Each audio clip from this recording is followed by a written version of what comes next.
Okay, we're good to go. All right. Welcome to Outright TV, a video and podcast series bringing you stories of LGBTIQ people and allies across the globe. I'm Sahar Moazami, Outright's UN Program Officer, and for today's episode, I'm talking to Ritu from the organization Nadia, based in Delhi. Welcome, Ritu. Thank you so much. And hello, Sahar. Hello, everyone in Outright. Hello, everyone out there facing the pandemic. I'm very excited to be here. Yeah, we're so excited to have you. I'm really excited about having this conversation. So Ritu, I know you, of course, because you're one of our amazing Beijing Plus 21, 25 fellows, 21, that's funny, Beijing Plus 25 fellows. But can you tell people who are listening in a little bit more about yourself and your background? Yes. So I identify myself as a queer feminist activist and have been working in the area of gender sexuality for almost 15 years now. I do not belong to Delhi. I belong to an indigenous community back in the northeast, where it's called a state called Assam. And so I moved to Delhi for my studies, and then I got into social work and activism. And first I joined the feminist movement, and then I joined the queer movement. So my politics comes from the feminist movement and then the queer movement. And then in 2015, I started an organization along with two other friends called Nadia. Nadia means perspective, and it's an Urdu word for perspective. And we started a queer feminist resource group. And the main focus of the group was to build capacities of organizations, of left organizations, of feminist organizations, on a queer lens, on queer perspective, because we have realized that lesbian, bisexual women and trans people have always been an add-on, as an etc. in the feminist movement. People will talk about violence against women and violence against lesbian, bisexual women. So for us, gender-based violence is very important. To talk about gender-based violence is very important from a very holistic approach. Similarly, in terms of livelihood, how we should talk about livelihood, how the queer narrative can change notions of livelihood and means of livelihood. I think for that reason we started Nadia, and it's been 5 years now that we have been working. Yes. Thank you for that, Ritu. And perspective. I love that. It's so simple but so powerful. So that's so beautiful. I love every time you explain that.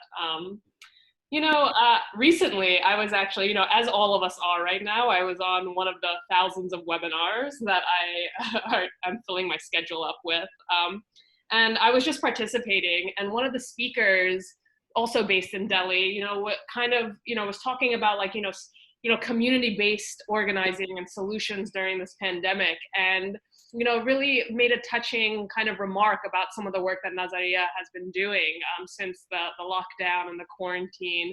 And I was just, I wanted to give a moment for you to maybe share a bit about the work that you've been doing, because it seems so touching and so helpful for that person who was speaking about it and the community. So it'd be great to hear a bit more about that. Yeah, it's nice to hear such words from people. I feel very humble, and the entire team will feel very humble when they hear about this.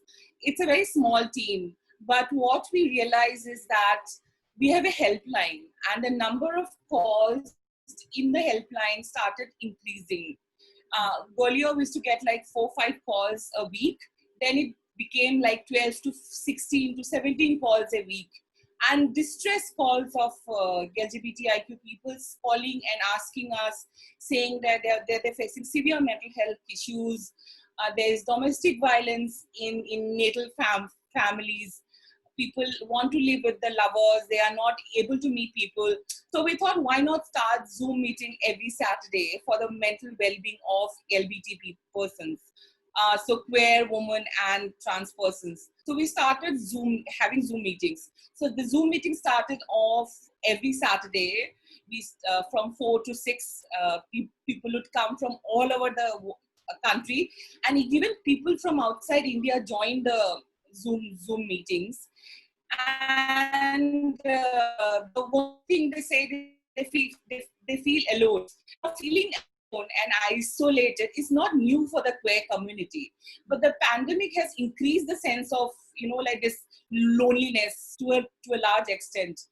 And then what happened is that we started having themes. So we had an open mic. We invited performers to perform. And then in one of the meetings, we asked a mother of a queer woman, actually my girlfriend's mother, to come and talk about how to support queer children, queer people, and she agreed to speak on that panel in a Zoom meeting. And how many parents joined? 1, 2, 3, 4. I think five parents joined along with her, and there were around 28 participants. And based on that, we launched a campaign for Ida Hotbeat, called the campaign to support your siblings and to support your kin, to support your family. And people started sharing their stories, and we started putting them online. So this is one of the campaigns that we launched. Another campaign we launched during this time was to have virtual background in Zoom, on Zoom, saying things like "we are queer here" or God made Adam and Eve, and I did both. Yeah, those are funny comments, queer and proud. This is what a trans person looks like, and sort of things. So we did that in collaboration with a graphic designing company, and it took really, it touched many people, and several journalists also shared that thing online, and people started talking about it. And then the Zoom meetings continued. And then we already had a mental health counselor who used to provide free counseling, we used to provide free counseling for LGBTIQ people. We hired one more counselor so that they could provide free counseling for LGBTIQ people during this pandemic. This is what we did. We did relief work. We started sending money to people. We started asking for donations. So yeah, that's what we did during this time. And I don't know how we managed it, but it is also important that we tell the queer people everywhere that we are here to listen to you. We are here. We are not going anywhere. We are always there for you. Just be with us. And we are with you. I think that's the message we wanted to send it across to the queer people around. And interestingly, in the Zoom meetings, people from different cities, different states, which were like Jharkhand, which is very far away from Delhi, people from Chennai, which is very far away from Delhi, joined the meetings, and they felt really good about those meetings. And we plan to continue these meetings even after the lockdown, because we always had offline meetings. Now we realize the importance of online meetings as well. Yeah, so this is what we have been doing. Yeah, and that's so great. The resilience just in being able to push through even these unprecedented times of quarantine and being so isolated, and finding ways to just find community, and get together and have fun. I love those. I love the backgrounds. Adam and Eve, and I did both. That's hilarious, first of all, but just also so simple. I love it. Yeah. But that's great. Thank you for sharing that with us, and I'm looking forward to hearing more, as I know I will be, about these Zoom calls. And kind of switching gears a little bit, but we're entering June. That's Pride Month. I think our community is so used to during Pride Month, being outside, being on the streets, and celebrating. And of course, it's a little hampered this year and a little weird. So again, though, we're seeing resilience come out, and we're hearing of ways that people are, still making sure to denote pride, to celebrate pride, but in these different structures and these different ways. So I wanted to ask you, what are your plans for Pride? What's happening in Delhi? What's the community thinking? What's Nazaria doing? So Delhi's Pride happens in November. So our Pride month is actually November. Because it was too hot in Delhi during June, we tried to organize Pride during June in the initial years. But it was so hot, we were all sweating, so we decided to shift to November. So Pride month is basically November, but June is definitely a Pride month, which is recognized all over the world. So for June, we have an interesting series called the Our Lives, Our Tale series. So what is that series is very important. The background is very important. So Nazaria, we realized that in India, the context of LGBTIQ rights has been limited to only Section 377. And what has happened before that, how organizing happened, how people lived their lives, how people were negotiating their lives, how small collectives formed, is not very much part of the discussions. So we in 2015-16, we started a series called Our Lives, Our Tales, where we brought in single activists or activists from different fields to talk about their experiences. So it's basically oral history archiving. So we thought of archiving oral history, which is not written in many places. So that's the history of Our Lives, Our Tales, OLOT we call it. So this time we are inviting 8 speakers from 4 LBT collectives in India, and they will be going to share their history, their victories, and the movement that they have been part of, and how these collectives formed, because in India, the number of LBT collectives are very small. There are only like 5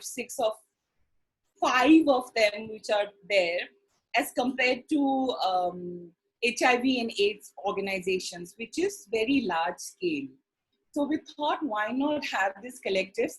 And these collectives are also from a queer feminist background. So we thought, why not have these speakers who have been part of the feminist movement for so long?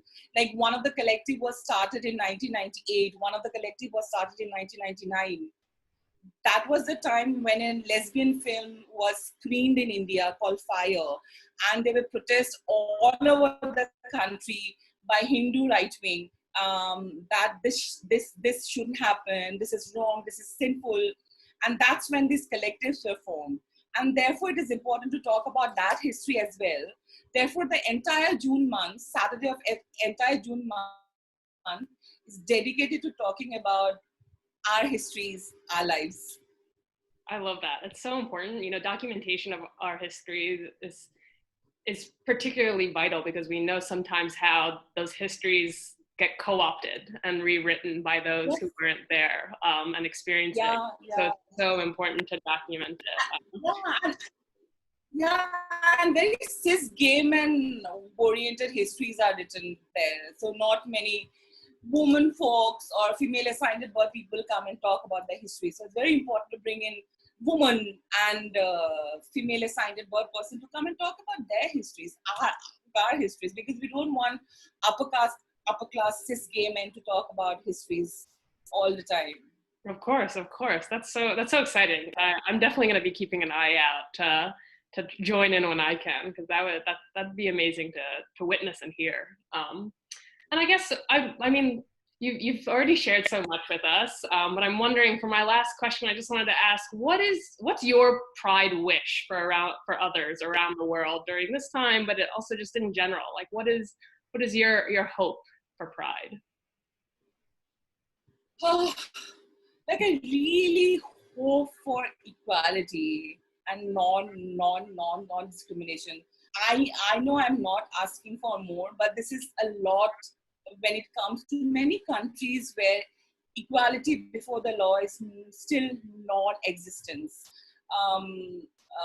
So I hope for equality, non-discrimination, And I also hope that there's solidarity built across movements in the entire world. And yes, we are here and we'll always be there. We will fight the system, and the system is going to crumble one day, and we'll be we will break free of the shackles of heteronormativity of the system. I can't think of a better way to end an Outright TV than with that within itself. That was amazing. Ritu, thank you so much for taking the time to speak with me today for Outright TV, a podcast and a video series which brings to light stories of LGBTIQ people and allies from across the globe. My colleagues and I will be back soon with more stories. So thank you again, Ritu. Thank you so much for having me. Have a good day. You too. See you soon. See you soon.